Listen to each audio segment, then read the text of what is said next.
Hello, and welcome to Monumental, where we sit down with entrepreneurs, leaders, visionaries, and big thinkers making monumental change.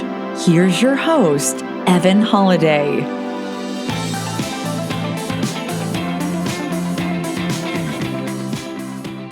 Welcome to Monumental. I'm your host, Evan Holiday, and today on the show we have with us Mr. Bill Ham. Bill, how you doing, man? I'm doing good. How you doing? I am doing very well. Excited to have you on the show today. So Bill and I have known each other, Sure. it's been a year and a half, 2 years, something like that. Yeah, Bill, around that range. Yeah, 2 years. Yeah. yeah, and Bill is absolutely crushing it in the real estate business and multifamily investing, being able to help others get into multifamily investing and coaching them through that process. And he's really just been a game changer in the business. So I'm excited for today's episode. And then a little bit about Bill before we get started. He's been in real estate for over 15 years. His first 400 units he bought with only creative financing. And then most recently, he wrote a book on creative financing called Creative Cash. And that should be coming out by the time we air this episode. Their book is releasing on February 9th. So with that, Bill, let's just dive right in and go into a little bit of your background and how you Excellent. got to where you are today. Yeah, absolutely. Well, first of all, thanks for having me. And yeah, I'm a corporate pilot by trade, and that's when I kind of came out of school. I came out flying airplanes, flew for a while, then 9/11 hit, and I kind of got stuck being a flight instructor longer than I meant to be.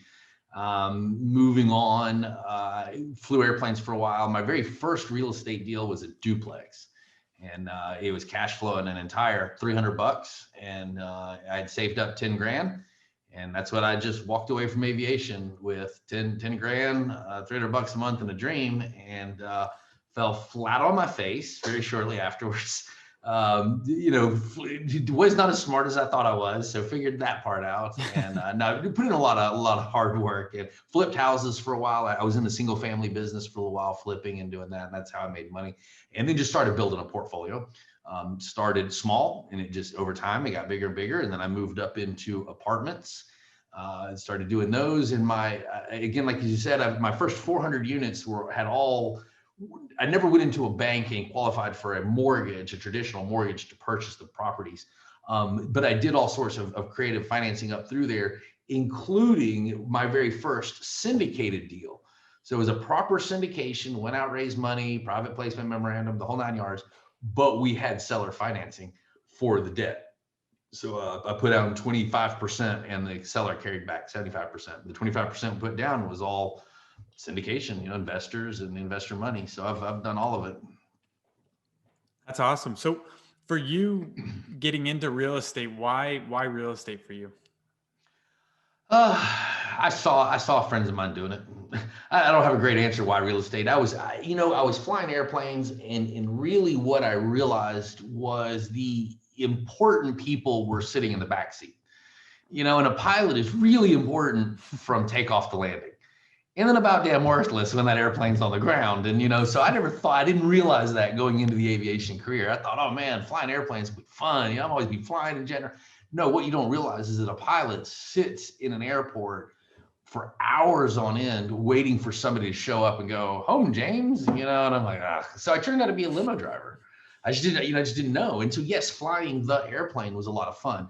Being told when to do it, where to do it, how long to do it, and how long to wait there for that sucked. And so, Yeah. I just kind of moved on. So that's where I really finally just decided to make a move to do something. And I really wasn't sure what it was that I needed to be doing. And at the time, this is 2004, I saw friends of mine flipping houses and doing real estate. And they would do a flip or two and make all the money that I made sitting at a job all year long. And I thought, wait a minute, what is wrong with this picture? It's like, these guys are idiots. They're friends of mine. They're idiots. We were all at the bar last night. We were all drinking together. And I got up and went to work, and you went out and did real estate. Wait a minute. And it didn't take long of that kind of gnawing at me to finally decide, I've got to do something. And sort of mindset conversation.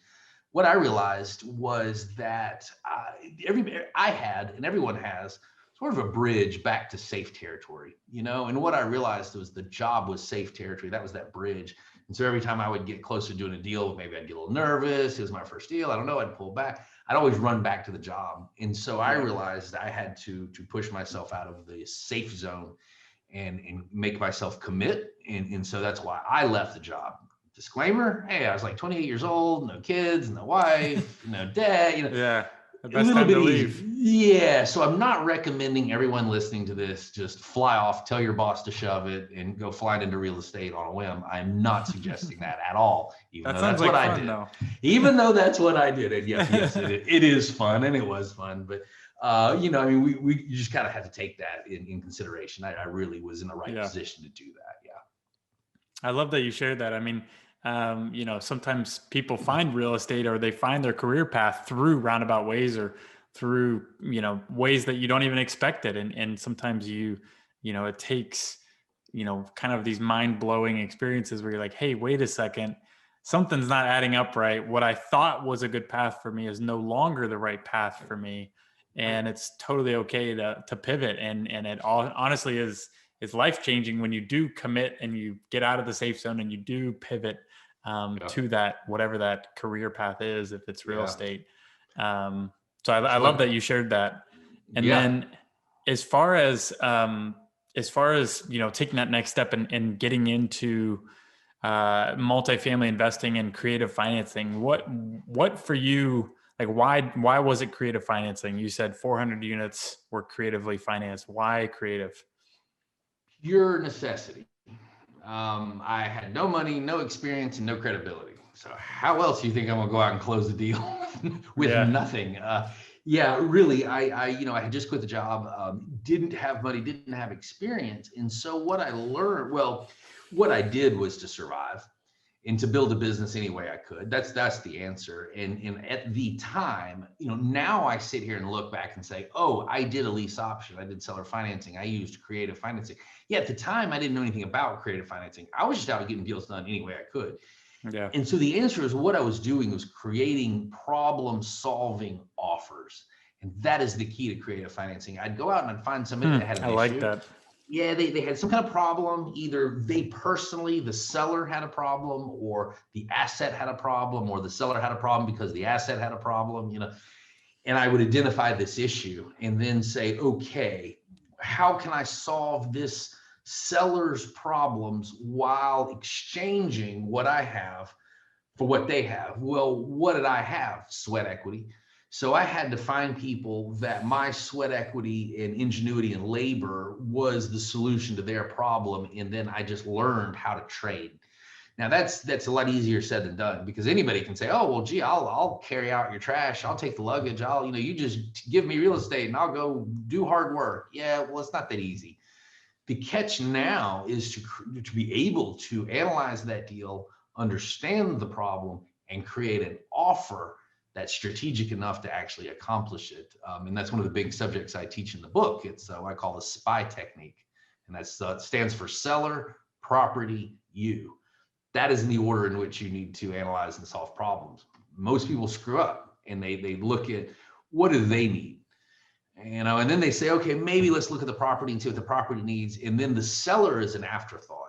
And they wind up never really getting deals accomplished, and they can't figure out why they're not quite getting traction with creativity. And the answer is you're reversing the order. So just remember the acronym SPY. You sit down and you look at the deal and forget the real estate. What does the seller want? What's wrong with the seller? What do they need? This is a person. What do they want? Okay, so our offer, first of all, has to solve their problems. Then let's look at the property. Okay, does this offer solve whatever the property issues are? Is it delinquency or deferred maintenance? Who knows, right? On and on. Okay, then does the offer we're creating actually fix our needs of being able to get into the deal? And if you will just use that one acronym, and you can increase your seller financing and lease option and creative financing 100-fold easy. That's awesome. I love that you break it down like that, because I think you're spot on. We get into, anybody, any of our monumental listeners that are listening who are in the real estate space or the multifamily space, that, you're always trying to make the numbers work. You're always trying to make the offer make sense. But a lot of times we just look at it and say, okay, do they meet our return metrics? And does it check all of our boxes? And usually that's all you think about. But you're right. I mean, to get to that creative side, and also backing up and saying, why do you need creative? It's because it can help you get the deals done that maybe are are unique or different, or can leverage you up to a better position compared to other possible buyers or other possible options for the seller. Absolutely. If you take into account, like you said, the seller mindset and thinking, hey, what is the best solution to their problem, and how can you first help them? Yeah. Everybody gets stuck in me mode. What do I want? What do I need? Well, me mode is fine if you're super rich. If you're not super rich and you're trying to create wealth, you are not that important. Newsflash, it's everybody else that's a lot more important than you. Everyone that already has what it is that you want. So you have to have value. You have to be able to bring value, and then you always must have something to trade. So you got to sit down, you got to look at what value you have, what can you bring, and then find somebody that you can exchange that with. That's the key. And it's really about service first. You've got to serve to ultimately get paid. And that's where I think a lot of young people make a mistake in the world, is they want to sit in an idle position until their efforts are rewarded with high rate of return. I don't want to do anything unless you're going to pay me $100,000. I don't want to go get a job unless I can be the CEO of the company. Like, really? Come on now, whatever. Hold on. You got to pay your dues, and that's fine if you want to go drive a cab or do whatever. That's fine. But if you want to be an entrepreneur, it's work first and pay later. It just is, and that's why I think a lot of people just don't make it in the business. Mm-hmm. Yeah. Oh, I love that mindset, and thank you for sharing that, because I think that's going to be valuable to a lot of our listeners, where you're going through negotiating, you're going through trying to work through partnerships, you're trying to also like recruit people or recruit momentum behind your projects, behind your deals, behind your capital raising, whatever it is that's a big crucial part of your vision. You have to be able to think in the mindset of, hey, how can I better serve the people that I'm asking for their help? How can I help them first? And then a side benefit of that is they come around and be able to help you get what you need. Exactly. So I love that mindset. Yep. I've found that a good real estate deal is about 85% seller and about 15% real estate. And people forget that. They stop and they look at the deal, they look at the numbers, they look at the real estate, they look at the loan. Yeah, fine. But if you don't have a seller that is willing to do business, you got nada. Doesn't matter what your underwriting says. It doesn't matter what the cash flow says. If you're working with a seller that isn't really interested in making a deal. So it's 85% focus on that seller. You can make almost any real estate better or fix on any real estate problem with the right amount of money. But that doesn't always solve a seller's issue. Sometimes sellers are just burned out. They're just tired. They don't want to deal with the tenants and trash and toilets and the, blah, blah, blah. Mm-hmm. So there's always a way, and there's always a way to solve a problem and create an offer that solves the problem. Well, there's usually a way. I would say always. And in creative financing, that's something I want to point out for your listeners is creative financing is not the only way. It is a way. It is the point of creative financing. And I keep using this term creative financing. Largely what I'm saying is things like master lease options, using debt partners in certain manners, certain types of partnerships, and seller financing. Those are usually your most common creative techniques. But the key here is really kind of identifying sellers and so on their problems. And I lost my train of thought. I was going to say something anyway. So it's about finding that person, and 85% of what we bring is to that seller. So you got to find the right seller that's motivated to do the deal with what you bring. And that's the key. Real estate. We can write a check and fix any real estate. That's fine. I mean, that's money. But problem solving is what we want to be doing with sellers. And problem solving is one of the best paid jobs I've ever had. Yeah. Honestly, I mean, that's what a successful business owner and a successful entrepreneur, that's what it comes down to is problem solving. And the bigger the problems you solve, the bigger you get compensated. Correct. Or the more you get compensated. Well, and over the last 5 years, people really haven't had very many real estate problems. So anybody that's listening that's going, wait a minute, now I tried seller financing, I tried lease option, and that didn't work. Well, yes, when the market is as hot as it's been, and when the prices and things are on the rise as much as they have been, when a seller has a problem, they can usually just stick the property on the market and the sale will solve the problem. What we see is when we move into a recessionary period and lenders start pulling back, which we've already seen. Hey, anybody go for a Fannie or Freddie loan lately? They're wanting a year's worth of principal, interest, tax, insurance because of COVID. They're having a flight to quality of asset. They want more experience from borrowers. We're seeing that one creep up. The lenders are starting to back up. And when they do, that leaves a funding gap in the world. And the first place that funding gap hits is the slightly non-performing assets. Now, maybe your rent's a little low, maybe the debt service ratio is a little low, your property's a little distressed. That's going to be right there is where the first round of real estate problems are going to show up. And it's going to be in those sellers that say, I want to sell, and you say, well, I want to buy. You analyze their deal and they're at a 1.1 debt service ratio, and the lender says, yeah, thanks, no thanks. What do? Get creative. Yeah. And so over the last couple of years, this hasn't worked all that well, but give it 6 months, over the next 2-3 years, you're going to find these techniques to be extremely valuable. Oh, I know what I was going to say. I lost my train of thought a minute ago. What I was saying is, go out and analyze deals, but don't look for creative financing deals. See, these are tools in the toolbox that are meant to increase probability of close. And that was what I was going to say is, don't look at creative financing as the only way to do real estate. So I don't want anybody running around going, hey, I only want to do lease options. I only want to do seller financing. No. You analyze the deal just like you're going to buy it. If the deal doesn't work for whatever reason, then instead of throwing it in the trash and walking away, I'm saying, hey, pull it back out. Let's pull out one of these creative techniques, see if that solves the problem. If no, okay, now put it back in the trash and move on. Yeah. But you might find that something in here creative works. And so it is a way of just increasing our probability. That's all. If you're closing 1 out of 80 deals right now, maybe with some of these techniques, you can close 3 or 4 out of 80. It's just a numbers game. That's all it's for. Yeah. I love that, it is just one aspect or a couple tools in the tool belt. To be able to close deals, to be able to negotiate better, to be able to find creative solutions to creative problems. You're just broadening the path. That's all you're doing. It's broadening. Yeah. And to go off of that, 2 questions is one, the first would be like in what you mentioned earlier, like in the next 6 to 12 months, what makes you believe that is kind of what's coming up, like that we are going to have a little bit of turmoil in the markets? Yeah, lots of answers there. And the major answer is it's market cycles, and market cycles are always predictable. We run about 10 years from peak to peak, trough to trough. So it's a relatively predictable model. Number one.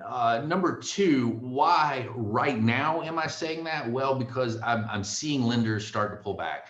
That's always your key indicator that the market has shifted and that we're about to turn down. Okay, that being said, one of the main things I'm seeing right now, and I think this is going to accelerate our problems, is I analyze a lot of deals every week. And something that I'm seeing, as the time of this recording in January 2021, I'm seeing right now a lot of rent rolls showing 10+ % of evictions. And what I say in eviction, as an operator myself, I've managed thousands of units. What I see typically is that when a tenant gets about 60 days behind in rent, they tend not to catch up. When you get that far behind in rent, it's almost cheaper to just move. And so just from experience, when someone has that kind of balance, it's usually an eviction. Well, what I'm doing now is when I'm looking at the deal, the first thing I do is I go to the rent roll and open the rent roll, and I go straight to the tenant balance column. And if there's not a tenant balance column for your listeners, tenant balance meaning whatever they owe in rent. If that data is not on the rent roll, I immediately stop right there, call the realtor and say, nope, give me a rent roll with tenant balances. What I'm seeing is that we're having a lot of tenants that are hitting that 60 and well over 60 days in delinquent rent. All right. So what that's doing is that's going to lower your economic occupancy. These tenants live there, physically occupied, yes, but they're not paying rent, economically vacant. But the lenders have not lowered their lending criteria. If you go to the lender and say, hey, what is the minimum debt service ratio you want to lend on? They'll tell you 1.2. Okay. So when you look at this rent roll and the economic occupancy is 72%, and they want to lend on a 1.2 debt service ratio, you got two choices. You can lower the hell out of that purchase price, or you're going to lower the loan to value considerably. One of the two. That's pretty much the only two ways you can move that. So you can go back to your seller and say, fine, take $1 million off the purchase price. Yeah, good luck with that one. Or you can go over to the bank and say, hey, I only want to borrow 60% instead of 80. And now you're putting down 40%, and that's going to really make some numbers tough on some of these deals. That's one of the major reasons that I'm predicting not only COVID, but we're seeing the lenders pull back. We're seeing prices are moving away from what I would consider solid fundamentals at the moment. That never sustains. And number three, COVID is making the revenues decline. And I think that's going to make lenders I think it's going to make funding the C-space assets, the affordable housing with the working class tenant who is most affected in a downturn and most affected by COVID. I believe that it's going to make those properties hard to finance over the next 2 years. That's where these sellers are going to need creative solutions. And that's where we as buyers are going to be able to come in and really solve some problems and not only create wealth for ourselves, but help people that have made mistakes and gotten themselves into bad situations out of those bad situations. And that is good for the economy in general, for you, for me, for everybody involved. And so that's why I teach this stuff. It's a solution. You know, I'm not paid for any of this, but it's better for all of us. You know, if the economy's better and I'm competing with educated competition, I like that. What I can't stand is trying to compete against uneducated competition. They do wild and crazy stuff. They throw crazy numbers out there. They knock people out. They tie up deals, and then they don't close the deal, and then they retrade the deal. It's like, oh, what a pain in the rear. If everybody was just playing by the same set of rules, this would be infinitely easier. And so that's why I do a lot of teaching is to, because a lot of people say, well, aren't you creating competition? Yeah, I sure hope so, because it's going to be educated competition. I just don't like stupid competition. Yeah, no, I love the way you look at that. That's a really interesting perspective. And I do agree. I think sharing what you have and the knowledge you have is powerful, and it comes back tenfold. And to your point, I do think you're right. There are a lot of kind of stress symbols or stress markers in the economy right now. I think, you know, we're a lot of things are kind of what's like a domino effect within the economy of, you know, you still have every month, I think it's like 800,000 people are claiming unemployment, new unemployment claims every month. And so we have almost 1 million people every month. I mean, that adds up over time. And so you add that on top of, you know, businesses are going to be slower to reinvest. Everybody's going to be basically pulling back because they know something is happening. It's kind of like this, you know, you speak it and it becomes the truth kind of self-fulfilling prophecy, right? Yeah. That's what I'm saying. It's like we go into a recession, the lenders are worried about a recession, so the lenders pull back, which causes a recession. Yeah, okay, sure. Yeah. So my second question to stack on that is, how can our listeners take full advantage of creative financing going into the next 6 to 12 months? Do you have, you know, maybe a step-by-step process that they could follow? I do. It's the book I wrote. It's called Creative Cash. Funny you should ask. No, yeah, I do actually. I'll give you the selfless pitch first, and then I'll answer your question. Yeah, first of all, you know, go get the book Creative Cash. It's going to be available on Amazon February 9th, 2021. Also available on Audible and Kindle. So you'll be able to get the actual book in all those 3 formats.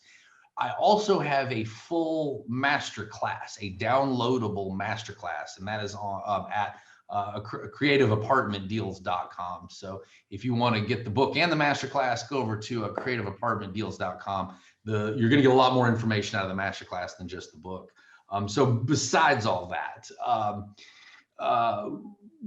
so the question is, how can people start making use of this stuff going forward in education? Yeah, study this information, go out and start looking for assets that don't work. What I would recommend, one of the best ways to make use of this, and this is kind of a philosophy, look for valuation through operation, not renovation. That's one of the big shifts that I think we need to have right now. And everybody keeps looking at valuation through renovation. Hey, if I buy this building and I fix up these units, I can raise the rent. Yes, maybe, until all your tenants go on unemployment. and then you're not raising squat. And so my point right now is, if you truly believe that the rents are below market, then just go raise the rents. If you're buying a property because the realtor told you that it's okay, you're paying a 3 cap rate because the rents are below market and you can go raise the rents and then it'll be wonderful, that I'm going to caution you on. And that's why I'm saying, hey, be careful about making a deal only about raising the rents, i.e. renovation. Why don't we look for deals that are mismanaged? Let's look for deals that have operational problems or operational expenses. And that we could do another hour call on that one comment, and we're not obviously, but what I'm talking about is looking at things like expense ratio, looking at things like OPEX ratio, and things of these certain markers that we can see if an operator is not running the property as well as they should. And let's try and find those properties and get our valuation through operation or operational excellence, not necessarily through renovating that property. Wait about 2 or 3 years, 3 years or so, and then it'll be time to go back in and start doing those physical value adds again. So that's kind of my tip going forward is move towards an operational model, pull back from just thinking that you can just wave the magic rent wand and make all the rents go up, when unemployment's been where it is. And some of those things just, I think, is a silly concept. I'm not saying you can't raise rents. I'm just saying I don't think I would buy an asset that you basically say, hey, this is a bad deal, but as soon as I can raise the rents, it'll then be a good deal. I would strongly caution you against that sort of thought process right now. Yeah. And I like that kind of different thinking of, how can you look at value add situations on properties where you're value adding through operations, lowering expenses and figuring out other revenue sources outside of the rent, and not necessarily saying, hey, let's just, throw in a new kitchen for 10 grand and we can up the rents $150. Right. That is right now. You're right. That's a risky endeavor. It is. If you solely base your acquisitions on that assumption. Right. Well, and then, we say value add. Well, let's stop and think about that comment for a minute. Value add. Who are we adding value for? Because if you're raising the rents, I'm sitting here telling you, ain't the damn tenants you're adding value for, is it? It's yourself. Well, hold on. If we go in, and that's fine, but if we go into a recessionary period and the working class tenant is not getting a pay raise and they're not making more money at work, then are you creating value for that tenant by raising the rent? And the answer is no, you're not. So why don't you think about a way that perhaps you can create value for your tenant base that doesn't cost you a bunch of money and doesn't cause you to go in and spend a bunch of money and then impoverish the tenant a little bit more. I think that's a broken business model. And so what I'm saying is, let's find ways to create value for tenants that might not necessarily be the physicality of the building. That works real well in the upcycle. People want a nicer apartment. They want the granite countertops and the nice faucet and the nice tile bathroom. Yeah, until they get fired, until they're on unemployment, and then they don't give a damn about those countertops and that kitchen. They're just worried about whether they can pay the rent or not. Yep. That's what I'm saying, is move away from the model of spending a lot of money on interiors and then expecting to squeeze your tenant base a little bit further and impoverish that tenant base a little bit further, all because you gave them a new kitchen and sink. That's a bad business model right now. And it's a bit abrupt, but that's my opinion. I think we need to be careful with that one and look for valuation. Look for real value add to those tenants, which may mean that you keep your rents a little affordable. But if you keep your expenses down, you get the exact same profit ratio. And I have looked at deals lately where students have brought me a deal and they actually planned on renovating the apartments and renovating the property, and the numbers didn't work. And I said, well, hold on a second. You're bringing all this capital in to renovate and your cash on cash is terrible.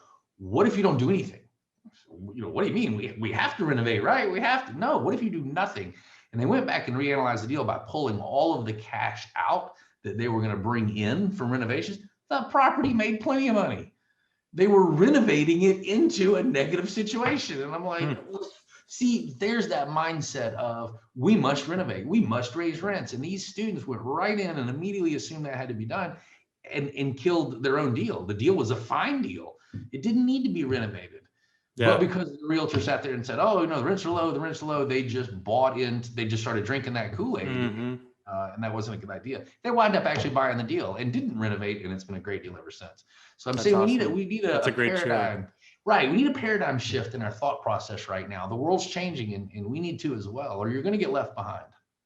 So, so doubling down on that, what is kind of one last overarching advice that you want to leave our Monumental listeners with about creative financing and how to take full advantage of that? Yeah, I think again, it's kind of what we've already hit on is be creative and have value. So remember that if you are trying to build a business and you are trying to create wealth, you are trying to get someone else to give you what they already have. Everything's already owned in America. There's no more land rush. There's no more run out here and stick a flag in it and poof, you get to own it. Nope, everything is already owned, meaning someone has what you want and you've got to convince them to give it to you. And if you have a self-serving point of view, it's not going to work.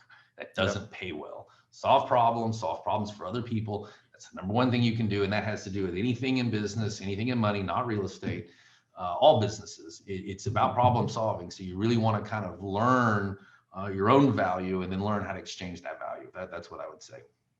Yeah, I love it. Well, Bill, with that, let's dive into our monumental questions. Love it. Let's do it. What does success mean to you? Oh, margaritas on a Tuesday afternoon. That sounds nice. Yeah. Well, am I invited? Yes, come on down. Well, yes, and you're also invited to come down when I'm working on Sunday. So I would say, to me, success is enjoying your lifestyle. Success is marrying your lifestyle and your business to where they become sort of almost seamless. Real estate and business for me is a lifestyle. It's not a job. I don't get to work at 9 and go home at 5. That's for employees. If you want freedom, get a job. You're free to get off at 5 o'clock. You're free Saturday and Sunday. You're free 2 weeks a year. You're free. I'm not free. I'm at work all the time, 24/7. Yeah, but I love it. So for me, success, I think, is truly enjoying what you do enough to do it all the time. And that's why I say margaritas on Tuesday, because I might be off Tuesday afternoon having Mexican and margaritas with my wife. Yeah, but I might be in the office Saturday afternoon. So, balance that. But that's why I thought, what is success? Well, it's doing what you want to do, isn't it? Yeah, but that doesn't necessarily mean freedom. I think that's a misconception that a lot of people have. Freedom. Now, there's financial freedom. That's different. That's different than freedom. Completely different. I love it. What about daily habits or morning rituals that you have? 2 cups of coffee in the Wall Street Journal every morning. That's my routine every single morning. 2 cups of coffee in the Wall Street Journal. And I even read the Wall Street Journal on Sunday because I save half of it from Saturday as the market's not up on Sunday. So that I have something to read on Sunday. No, but literally I wake up every single morning, 2 cups of coffee and read. I would suggest people just get up and read. Different times of day are different for different people. Mornings are for coffee and contemplation as far as I'm concerned. So I get up and do most of my thinking earlier in the morning. The reason that I suggest everybody here read, or at least read something current like the Wall Street Journal and things like that, it keeps you not only abreast on what's going on in the world in general, it always gives you something to talk about besides the weather. I can network with anybody, I can meet anybody anywhere, and I always have something to talk about besides the blasted weather. What a stupid conversation. I hate that. What a waste of time. Yep. So you know what I mean? But if you're educated and you're current on market events, then you can stay, pretty conversational, and that's really good for networking. Second thing that I do in the morning, right after the Wall Street Journal, I read BizNow, and that's BISNOW.com. No kind of sales pitch. I get nothing from those people. But if you're in real estate, I would highly recommend signing up for the BizNow newsletter. You can set it to the 4 different quadrants of the country. So I read the Southeastern. Real good way to stay very current on current events in commercial real estate. So it's about 10 different articles every morning. So those are kind of my morning routine. Read a lot. Read. Yeah, that's great. Yeah, I completely agree with Wall Street Journal. We get it delivered here too, and I can't say I read it every morning, but I do love picking it up when I do read it, and you learn a lot, and also it kind of helps you learn about trends and momentum in the market. And that can help, align your investing thesis and your investing ideas So you're well educated, making good decisions going forward. Yeah, you can see trends coming. I saw the COVID infection coming a long way off because I saw it spread through China. I went out and bought face masks and things like that before anybody had a face mask, because they were talking about face mask shortages, all things I read in the Wall Street Journal, and was able to kind of be hyper prepared, because you're just able to see further down the road with that kind of information. And, you read whatever periodical you want, just read something. Yeah. I just happen to like that. Yeah, you can get it digital. You can get it on a tablet or something. That's I don't get it physically. Yeah, just read on my tablet every morning.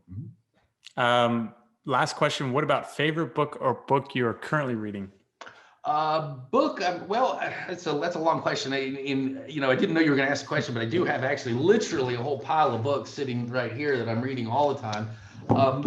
What I would say I'll make a couple of suggestions, and then what I'm currently reading, or I just finished reading, is Never Split the Difference by Chris Voss. Highly recommend that as far as negotiation is concerned. Great book. I just finished that one.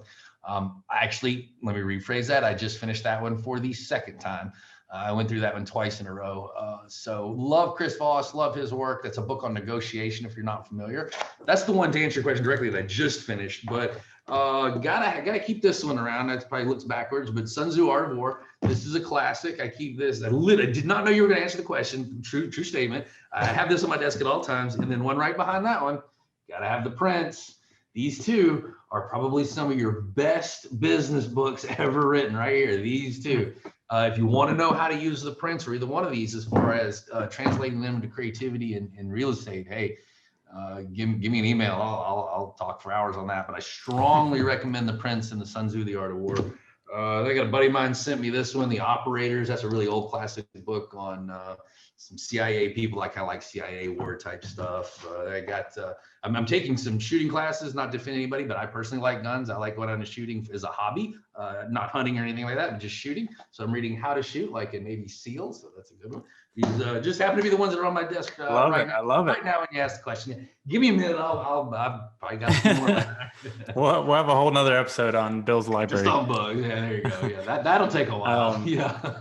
Bill, phenomenal episode. I loved hearing your story, and also just diving into different ways to think about creative financing and what perspective and mindset you have to have when you want to be able to leverage creative financing, and how important that is to take the seller mindset first when you're in buy mode.